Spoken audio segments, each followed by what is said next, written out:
अस्सलाम वालेकुम। सबसे पहले तो मैं स्कूल इंतजामिया की पूरी टीम को, जो हमारे टीचर्स हैं, स्टूडेंट्स हैं, इतनी मुश्किल हालात में मैं जानती हूँ कि तैयारी में काम करना बहुत ही मुश्किल है। इतनी मुश्किल हालात में उन्होंने लाइब्रेरी की री ओपनिंग की, तो इनके लिए सबसे बड़ी मुबारकबाद और आप लोग भी इन्हें अप्रिशिएट करें। मैं ज़्यादा बात नहीं करूँगी, मैं आपसे एक छोटी सी चीज़ शेयर करना चाहती हूँ।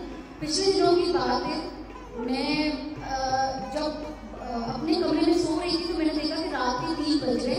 मैं पानी पीने के लिए बाहर आई तो मैंने देखा कि नीचे कमरे की लाइट्स ऑफ है। मैं परेशान हो गई। मैंने कहा ऐसा कैसे हो सकता है कि आज अब्बा लाइट्स ऑफ करना भूल गए। मैं भागते दौड़ते नीचे गई। जब मैंने नीचे देखी वो मंजर देखा, मुझे आज भी वो याद करके बहुत जबरदस्त फील हो गया। तो मैंने नीचे गई तो मेरे बाबा कुछ ढूंढ रहे थे, कमरे में किताबें पड़ी हुई थी। तो मैंने उनसे पूछा कि रात के 3 बज रहे हैं, अब्बा आप ठीक तो हैं, अब क्या ढूंढ रहे हैं? तो उन्होंने मुझे मुस्कुरा कर देखा कि मानी मैं किताबों को इकट्ठा कर रहा हूँ, क्योंकि मुझे कल मीर आजानी स्कूल में जाके किताबों को रीड करना है। मैं अपने बाबा को देखा तो मैं दोबारा तोड़ के ऊपर गई, अपना सेलफोन उठाया, मैं नीचे आई, मैंने उस मंजिल को अपने मोबाइल फोन में कैद कर दिया, क्योंकि मैं जानती हूँ कि वो वाहिद शख्स है और वाहिद ही उनका नाम है, कॉमरेड अब्दुल वाहिद बलोच।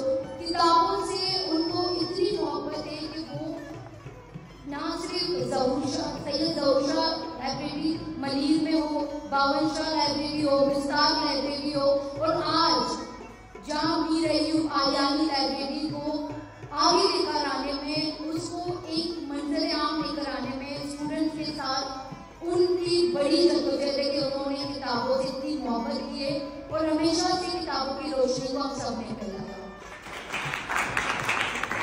और दूसरी बात मैं खासकर टीचर से कहना चाहती हूँ कि आज मुझे यहाँ पे आप सबको एक पैगाम देना है कि हमारे पास बहुत सारे स्टूडेंट हैं जो आज हमारे इस प्रोग्राम में शामिल नहीं है। ये आप लोगों का काम है, क्योंकि लाइब्रेरी बनाने का मकसद तो हो गया, लाइब्रेरी मंजिल आम में आ गई। इसको चलाना, उसकी किताबों की मोहब्बत बच्चों को सिखाना, ये आपका काम है। आपको जैसे मिस नाज़िया बहुत ही एक्टिव है, मैंने उनको देखा है कि वो बहुत एक्टिवली काम करती है। मुझे यकीन है कि ये लाइब्रेरी में हमारे बच्चे आगे काम करेंगे, अपनी स्टोरी टेलिंग से हम मिसाल फाउंडेशन में करते हैं कि हम स्टूडेंट्स की स्टोरी टेलिंग कराते हैं। स्टूडेंट्स की जो बच्चे लिखने के शौकीन हैं, हम उनके बुकलेट्स पे काम करते हैं। तो मैं आपसे वादा करती हूँ कि आप ऐसे बच्चों को सामने लेकर आए, बुकलेट्स को पब्लिश करने में आपकी हेल्प करने को मिसाल फाउंडेशन की टीम आपके साथ हमेशा।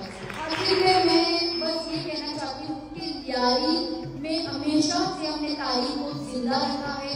हमने उन लोगों को अपने बच्चों तक पहुंचाया, कि उनके बारे में बताया। तो मैं उम्मीद करती हूँ कि आगे भी हम तारीख को जिंदा रखेंगे, अपने कल्चर को ऐसे जिंदा रखेंगे, अपने तालीम के लिए काम करेंगे। क्योंकि बच्चों में आप सब एक बात हमेशा से कहूँ कि अगर माही ना छोड़ सकती है, क्योंकि माही ने किताबों से मोहब्बत की है, तो आज आप भी किताबों से मोहब्बत करें, तो कल आप भी लियारी को एक नए पैमाने पे आगे लेके जाएंगे और अपनी जिंदगियों को तब्दील कर सकते हैं। और मैं शुक्रिया अदा करती हूँ स्कूल इंतजामिया की, और मैं अपनी बड़ी बहन हानी को कैसे भूल सकती हूँ कि आज हानी यहाँ पे मौजूद नहीं है, वो एक प्रोग्राम के सिलसिले में गई है, लेकिन इस लाइब्रेरी में हानी की किताब भी हमारे साथ मौजूद है। बहुत शुक्रिया आप सबका। एक स्लोगन मैं आप सबको देके जा रही हूँ कि तैयारी में जितने भी स्पेस है जिन पे काम नहीं किया जा रहा है, आलमगीर साहब बैठे हुए, फिक्सिट उनका इदारा है, बहुत जबरदस्त काम करते हैं।